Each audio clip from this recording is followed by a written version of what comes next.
कि आखिर हम कीड़े मकोड़े हैं, जानवर हैं, किस तरह से सरकार उनके साथ बर्बरता कर रही है। ना एम्बुलेंस की व्यवस्था है, अस्पतालों में ऑक्सीजन नहीं है, बेड्स नहीं है, मरीजों को भर्ती नहीं किया जाता है, श्मशान में जगह नहीं खाली है। तो सरकार किस लिए है? सिर्फ योजनाओं का लालच दिया जाता है, चुनावों में बड़ी बड़ी डींगे हाँकी जाती है, लेकिन धरातल पर कोई बात पहुंचता नहीं है। सवाल बहुत सारे हैं, लेकिन उसके जवाब ढूंढने जब निकलेंगे तो कुछ हाथ नहीं लगेगा, और फिर आप एक बार ठगा महसूस करेंगे कि हमने किनको चुन लिया जो हमारे बारे में सोचते तक नहीं है। चाहे वो केंद्र सरकार हो या राज्य सरकार हो, सबकी हालात एक जैसी हो गई है।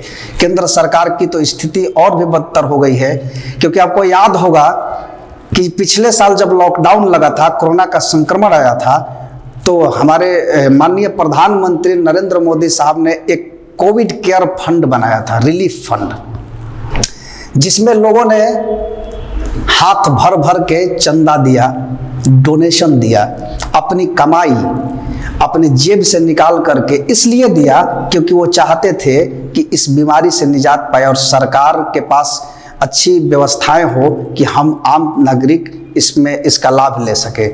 लेकिन आज तक ये पता नहीं चल पाया कि वो कोविड रिलीफ फंड जो था वो कहाँ गया, उसका हुआ क्या।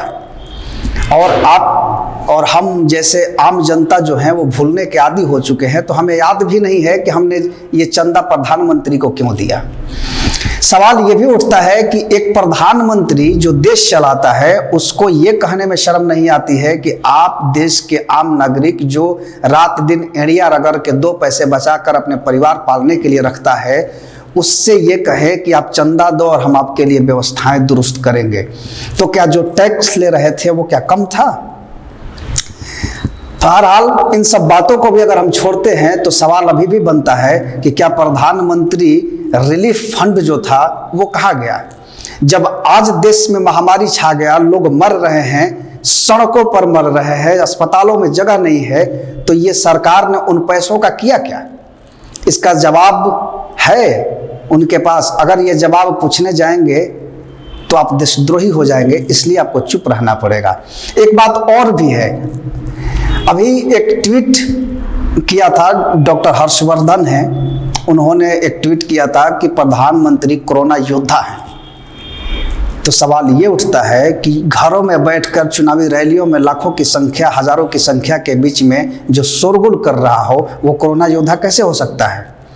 घर में बैठकर कोई कोरोना योद्धा कैसे हो सकता है? जो रोड पे मर रहे हैं, रात दिन सेवा कर रहे हैं, लोगों की अस्पतालों में लोगों की सेवा करते हुए अपनी जान गंवा रहे हैं, पुलिस प्रशासन कड़ी धूप में खड़ी होकर के लोगों की बात कर रही है, और आप दिन भर चुनावी रैली करते और शाम में 1 घंटे आप आकर ये कहते हैं कि आप लोगों से दूरी बना कर रखिए, कोरोना भयंकर चीज़ है, इससे बचना जरूरी है।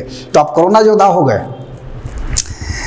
हद हो गई है मूर्खता की, और आम पब्लिक भी उलझते जा रहे हैं रात दिन। अगर आप अभी नहीं सोचे तो आने वाले समय में बचेगा कुछ नहीं आपके हाथ में, और भूखे मरने की नौबत आ जाएगी।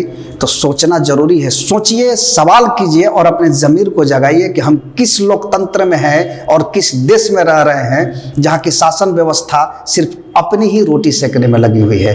तो ऐसे तमाम खबरों को लेकर के हम आते रहेंगे। आप बने रहिए हमारे साथ। नमस्कार।